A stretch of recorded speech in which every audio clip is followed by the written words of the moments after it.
Mohon untuk Alhamdulillah. tidak disebutkan nama dan identitas Oke, ya. siapapun karena percakapan kita akan saya masukkan ke dalam konten YouTube saya. Oke, Bagaimana saya ini, Mbak? tahu. Ya, ini saya mau curhat. Sambil mau tanya-tanya ini bisa diusut apa enggak gitu. Oh, ya tapi masuk YouTube ya sekali lagi ya, Mbak. Saya Oke, oke, udah iya. ngomong Oke, duluan. oke. Oke, Oke, gimana? saya tahu, saya tahu. Oke. Ini kan kalau nggak salah dulu tahun 2020 saya itu membantu ponakan saya cari buat proses ke luar negeri. Itu saya tahu, saya kenal yang PL-nya itu tukang masak di tempat PT saya proses ke Hong Kong. Oh. Dia tidak menjelaskan bahwa prosesnya nanti itu menggunakan visa turis apa gimana, enggak. Oh. Ya kan, tahu-tahu tuh uang sudah masuk semua, ponakan saya sudah berangkat ke Jakarta, tinggal berangkat, baru tahu kalau itu pakai visa turis gitu loh. Nah ini terus tahun kemarin keponakan keluarga saya tuh datang ke sana minta dana ngembaliin uangnya, katanya kalau nggak bisa penuh ya gimana lah, separuh gitu nggak apa-apa. Nah, mereka nggak ada itikat baiknya, katanya oke, habis lebaran tahun kemarin sampai sekarang, kemarin datang lagi keluarga saya ke sana di tempo lagi akhir bulan ini. Itu udah ada korban, selain keponakan saya ada korban lagi orang Tegal. Sebelum keluarga saya ke sana tuh udah ada 3 orang korban dari Tegal. Ya kayak gitu serupanya, kasusnya juga kayak gitu. Dibawain polisi nggak mempan, nggak mempan. Itu caranya dia tuh supaya bisa memberhentikan pekerjaan mereka yang suka proses kayak gitu, bisa diberhentikan nggak Mas Andro? Misalkan kayak gitu. Ya, proses sidang, Mbak. Jadi kita perkarakan naik ke meja hijau. Iya. Pakai Masalahnya kan ini kan ada korbannya kemarin itu, cuman kekurangan keluarga itu kurang tepat, nggak mau video dan nggak mau meninggalkan nomor telepon ke tetangga depan rumahnya. Sudah bilang katanya itu sudah pekerjaannya Mas 3 orang tuh sepasang, terus yang 2 orang tuh saya nggak kenal, yang 1 orang tuh saya kenal Mas gitu loh. Makanya saya mengejarnya tuh kan yang tangan pertama itu yang saya kenal, itu yang 2 orang tuh saya nggak kenal gitu loh. Ya kan sindikat lah. Artinya kan mereka sindikat penipuan. Iya. Saya tanya PT-nya di mana, katanya di Jakarta, katanya di Jakarta bukan PT, itu kayak rumahan gitu loh, katanya itu kayak rumah biasa gitu, bukan PT gitu loh Mas. Tapi gitu. Nah, maksudnya tapi gimana? bukti-bukti transfer, bukti-bukti percakapan kalau ibaratnya ketika kita mau naik ke meja hijau itu kan yang dibutuhkan kan 2 alat bukti dan 1 saksi gitu loh. Kalau punya 2 saksi kan Iya. lebih enak. Nah, makanya itu kemarin itu kan sebelum keluarga saya datang ke sana itu sudah ada 3 korban orang Tegal datang ke situ, cuman nggak tahu itu gimana, mau diproses lagi apa gimana, nggak tahu. Itu kemarin tetangganya yang bilang itu sebelum sampean Mas, ada 3 orang Tegal datang ke sini, 3 orang bawa polisi juga nggak mempan, katanya kayak gitu, karena sudah pekerjaannya mereka seperti itu, katanya kayak gitu Mas. Ya kalau bawa polisi nggak mempan ya sebenarnya nggak usah bawa polisi. Kalau Makanya itu yang resort orang Tegal. kalau itu masuk kriminal penipuan ya langsung masuk ke meja hijau pengacara, jadi polisinya nggak ada datang, yang ada orangnya yang akan dipanggil terus diproses. Nah, Jadi seperti masalahnya itu. datang, iya Mas, masalahnya 2 kali datang ke sana itu yang satunya lagi itu yang satu kampung itu yang memberangkatkan ke Jakarta, dia itu nggak ada. 2 kali ke sana itu nggak pernah ketemu, katanya keluar kota memberangkatkan anak ke Malaysia katanya. Nggak tahu itu di luar kotanya mana, dia tidak menyebutkan gitu loh. Enggak, tapi ada nggak bukti penyerahan uang, bukti Waktu transfer bukti dana? penyerahan uang itu ibu saya datang ke sana dulu waktu ngantar keponakan saya mau berangkat itu, dikasih langsung ke tangan pertama itu, terus dikasihkan ke tangan kedua. Ada buktinya gitu loh, nggak? Mas. Ada buktinya nggak? Ada Ya coba saksi? saya tanya ibu dulu. Enggak, masa kalau yang waktu ponakan saya itu 2 kali kasih uang tuh minta ada bukti, tapi kalau waktu ibu saya ke sana tuh nggak tahu diminta kwitansi apa enggaknya gitu loh. Saya lupa, nggak tanya masalahnya. Itu Nanti saya tanya makanya. dulu, saya konfir lagi ke Mas Sandro. Jadi Gimana? Nanti saya konfir lagi ke Mas Sandro. Masalahnya ini meresahkan, ada 3 korban lagi orang Tegal, tapi saya tidak tahu. sebentar ya. Nanti kalau saya sudah Sebentar, ya, mana? sebentar ya. Kalau Ya. kita mau maju perang, itu kan pasti semuanya harus dipersiapkan. Iya, Jadi Mas. delik aduannya, masalahnya apa? Apakah ini masuk penipuan atau masuk apa? Itu kan harus kita cari Nggak masuknya, dulu. ya Ya, nanti sampean denger ini dulu saya gini. ngomong. Sampean denger dulu saya ngomong, Oke, oke? oke. Heeh. Oke. Maaf, Sampean maaf, kan mau maaf. nanya ke saya kan, saya yang ngomong gitu loh. Jadi, kalau kita Oke. cuman ngomong ini masalah, tapi kita tidak Ya. ada bukti transferan ke dia, nggak ada, bukti penyerahan uang juga nggak ada saksinya, segala semuanya juga nggak ada, ya dia tetap akan melenggang kangkung dan akan bisa banyak menipu orang lagi. Tapi kalau kita memang mau memberikan pembelajaran, apakah sudah cukup bukti kuat untuk melaporkan orang ini gitu loh. Nah, itu yang harus diperhatikan. Nah, jawaban saya ya pastinya ya akan normatif, tergantung. Kalau toh pun mau diperkarakan, pengacara kita sudah ready. Tapi pengacara pun juga akan menanyakan sebelum melaporkan ke pihak yang berwajib, otomatis akan melihat dulu kesiapannya. Apakah sudah benar-benar ini memenuhi syarat, misalnya pasalnya penipuan atau misalnya penggelapan uang atau apapun, kan mereka pasti akan bertanya kepada sampean-sampean. Nah, ketika sudah dijawab dan diketemukan ini bisa kita naikkan, nah dikembalikan lagi ke sampean. Mau dinaikkan apa cuman diviralin aja di channel YouTube atau bagaimana, kan kayak gitu. Kalau mau diperkarakan ya saya tutup. Nah, silahkan maju berkasus. Nah, silahkan dihubungi pengacaranya, kan seperti itu ceritanya, Mbak E. Terus gimana sekarang? Nah, itu kira-kira membutuhkan persyaratan apa ya? Maksudnya bukti apa saja Mas Andra sebutkan nanti, biar nanti saya tanya yang kwitansi 2 pembayaran nanti itu keponakan saya tuh ada gitu loh. Yang ibu saya menyerahkan uang langsung ke tangan pertama ke itu, nggak tahu itu ada buktinya apa enggak, ini kwitansinya apa enggaknya itu saya kurang paham. Jadi ibaratnya kan ponakannya jadi korban, yang menyerahkan uang Iya. ibunya sampean itu kan sudah 2 saksi. Kalau seandainya mereka pada saat penyerahan itu dua-duanya ada di situ, itu kan sudah bisa jadi saksi. Nah, terus Iya, ibu saya sendiri sama keponakan. kan itu sudah ada nyerahin, nyetorin percakapan dan perbincangannya seperti apa dan bagaimana. Satu itu. Terus yang kedua, kalau ada dalam bentuk sisi transfer atau juga kwitansi yang bisa dibuktikan bahwa memang kita sudah menyerahkan uang, satu itu. Terus sampean harus tahu nama, alamat lengkap komplit si PL-nya tadi. Yang Iya, tahu. Iya. kalau itu semuanya kan langsung bisa kita lapor. Nah, nanti dari perkembangan kasusnya itu kalau sudah dipanggil dimintain keterangan, dia kan pasti akan narik 2 orang lagi komplotannya dia, yang kan katanya 3 toh.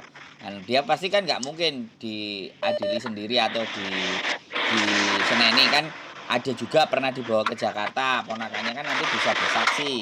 Terus pada saat dibawa ke Jakarta mau ngapain aja, seperti apa dan bagaimana pernyataan mereka, ada bukti secara tertulis apa enggak. Kalau memang iya, ya sekalian kita ngomong pakai jasa pengacaranya bagaimana.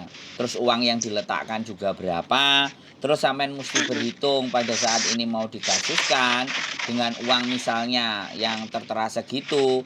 Nah, kalau pidana kita kemungkinan balik uangnya berat kalau pidana.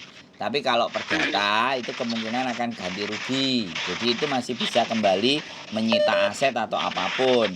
Nah, kalau pidana dia kelar di penjara selesai. Itu nggak ada ganti rugi uang yang harus dibayarkan, kan kayak gitu. Itu kalau sistemnya pidana. Jadi ini tetap harus diteliti semuanya. Kalau sampean iya dan mau ini naik dan kita perkarakan, ya saya bisa hubungkan ke pengacara. Cuman namanya pengacara itu kan pekerjaan atau profesi. Jadi untuk ngobrol dan konsultasi pun saya tak tanyakan dianya mau ada casnya atau cuman dengerin kasusnya sampean dulu, kan begitu ceritanya, Bu. Karena sekali lagi kalau sudah main sidang dan acara, ya kan, itu kan sudah bukan saya yang ahlinya gitu loh. Yang ahlinya ya mereka si lawyer atau pengacara tersebut. Kan seperti itu kalau Iya. bisa setidaknya. Ya maksud aku kan biar mereka tuh nggak mencari korban lagi, itu kasihan yang 3 orang dari Tegal juga datang ke situ, bahkan membawakan polisi juga nggak, ini katanya tetangganya tuh udah pekerjaan mereka Mas, 3 pasangnya, 3 orang tuh sepasang katanya kayak gitu. Loh, lah ya Bu, kalau sampean merasa bahwa itu tidak mau, kemudian kita mau viralkan, kita yang kena Bu, karena tidak ada bukti. Tapi kalau sudah dilaporkan ke kantor polisi, kemudian kita viralkan, itu baru boleh. Bisa dipahami nggak?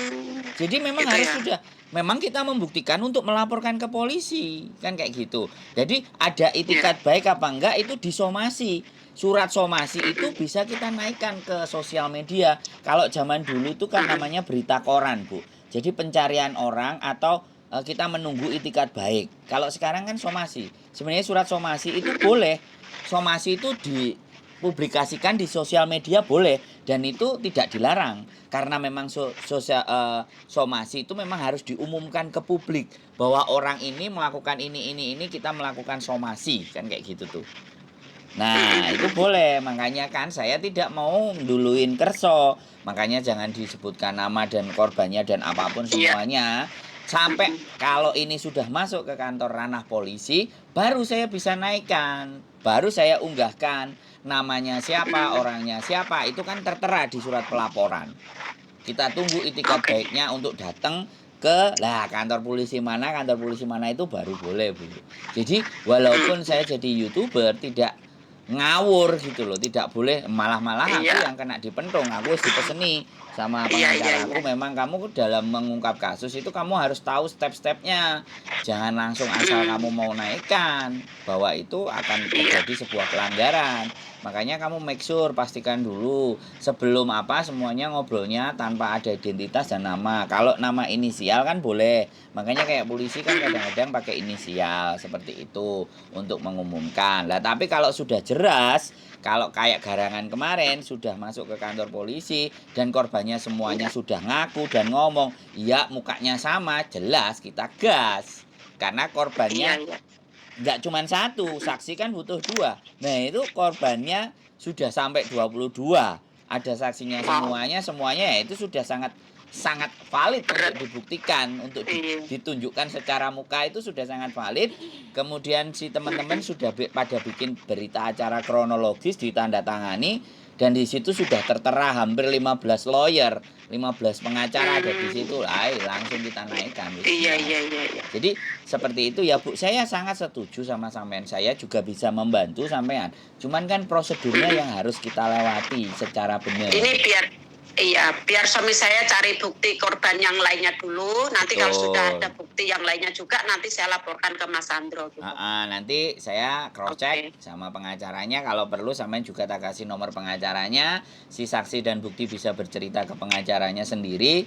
Lah nanti tinggal pengacara itu mau dimainkan apa baik, mau seperti apa dan bagaimana.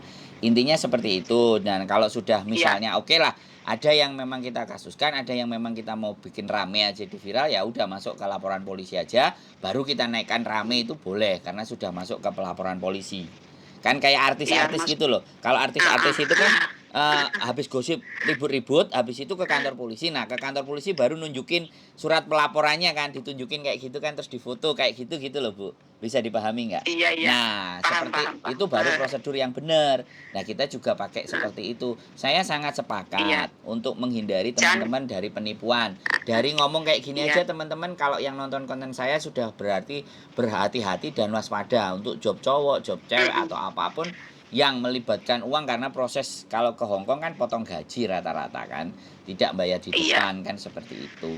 Ya saya sangat senang kalau sampean mau cerita, mau ngobrol. Pokoknya kita akan ikuti aja berita-berita saya sambil cari bukti dulu yang lainnya, yang orang Tegal itu saya cari informasi dulu. Nanti sudah ada 1 orang 2 orang lagi korban, nanti saya konfirmasi ke Mas Sandro gitu. Buktinya ini nanti biar Mas Sandro ngobrol sendiri sama korban yang lainnya gitu loh. Kalau saya ini sambil sini cari bukti ini dulu. Lagian ini saya minta solusinya ke Mas Sandro, gimana ini bisa ini enggak gitu loh. Siap. Pastinya kalau alat semuanya lengkap komplit ya bisa dinaikkan. Yang penting satu, sampean juga jaga sehat. Jangan sepaneng, Alhamdulillah. Boten. jangan sepaneng Aduh, ini terlalu kerja kepikir dipikirin. kedah kesehatan sih Lah dicoba iya, Mas. jadi nek sampean kok kepikiran iki nemen kan ya repot juga. Ngedrop Makanya nggih majikan matur suwun. tetap penting, sampean ya harus sehat. Kita Wis angkat telepon. alhamdulillah pun diangkat lah. Kalau telepon Miss Yuni mungkin di sini nggih siku. Telepon Mas Andro coba Iya, gitu. sehari itu Diangkat alhamdulillah. 200 dia bisa. Telepon bunyi itu sampai 200 kali. Itu pun kalau diangkatin semua mungkin Astagfirullahaladzim. kepalanya pecah. Yes, Siap. bejoku berarti bejo ya kalau diangkat. Siap, Mbak. Heeh. Gitu. Aku Nggih. sih ngangen-ngangen coba telepon Miss Yuni apa Mas Andro ya minta solusinya gimana. Ini kan masalahnya kalau saya nggak tahu ada korban yang lainnya mungkin saya nggak mau telepon apa seperti kayak gini karena Iya. aku tahu ini ada korban yang dari Tegal itu 3 orang loh banyak juga ini yang nggak Iya, terima iya. gitu kan. Iya. Itu belum tahu yang lainnya juga gitu loh Mas. Kasihan kalau nanti masih ada anak-anak lain yang jadi korban lagi gitu loh. Ini harus diberhentikan gitu loh. Oke, siap. Pokoknya ya memang Gitu. kita tujuannya seperti itu supaya teman-teman semuanya waspada dan berhati-hati terhadap hal-hal yang gak bertanggung jawab seperti ini. Ya, bagaimanapun saya sangat Mas. berterima kasih ada informasi. Ya, saya juga terima kasih. penting Nanti dari ada sampean. info apa-apa gimana saya konfir ke Mas Andro. Siap. Saya minta bantuannya supaya masalah saya ini bisa diselesaikan gitu. Secara baik-baik apa gimana gitu. Nggih, siap. Oke, makasih ya Mas Andro. Nggih, sehat selalu nggih Bu, matur sembah nuwun. Nggih, assalamualaikum. Waalaikumsalam warahmatullahi wabarakatuh. Oke, teman-teman. Ya, bojoku? No comment. No comment. Oke, bojoku no comment. Jadi proses dari Hong Kong, sekali lagi proses dari Hong Kong, kalau itu untuk tenaga kerja rumah tangga, sekali lagi dari sisi rumah tangga, pembayarannya semuanya by potongan. Jadi tidak ada membayar di depan. Kalau ataupun ada membayar di depan, berhati-hatilah. Dan apakah yang membayar di depan itu penipuan, saya tidak bisa bilang. Tapi saya cuma berpesan, berhati-hatilah dalam melepaskan uang. Karena kalau uang sudah lepas dari tangan, nah, untuk kembali itu produk mumet sih. Jadi semuanya tetap kita telaah, tetap kita sampaikan. Saya juga tidak gegabah untuk menyampaikan hal ini, hal itu secara frontal ya. Kalau memang itu belum memenuhi syarat dan prosedur secara hukum, ya kita tidak bisa mempublikasikan. Dipublikasikan di sini itu kan sebagai ada pengaduan, ada cerita begini dan begitu supaya yang lain-lain supaya bisa lebih waspada lagi terhadap hal seperti itu. Mencari informasinya juga yang benar. Tapi kalau sudah memang itu resmi dan sudah ada pelaporan dari kepolisian, maka kita akan bisa mengap karena disangkakan pertama itu kan jadi tersangka. Jadi disangkakan masih belum fix. Setelah proses pengadilan baru terdakwa, jadi didakwah. Lah kalau sudah didakwah itu sudah bisa dipublish. Tapi sekali lagi untuk mempublish sesuatu itu apakah persoalan itu pribadi ataukah persoalan itu kayak pelecehan seksual itu tidak bisa dalam secara pengadilan itu dipublikasikan. Bahkan untuk bercerai pun juga ada yang tidak ingin diungkap. Tapi kalau proses perceraiannya pun laporan dan sidang segala sesuatunya itu mungkin ditulis di papan. Tapi untuk acara sendirinya perceraiannya itu terkadang biasanya juga close. Jadi tertutup, pengadilan tertutup, tidak bisa disampaikan ke khalayak karena bagaimanapun itu kasus pribadi antara rumah tangga. Jadi tidak dikonsumsikan secara publik.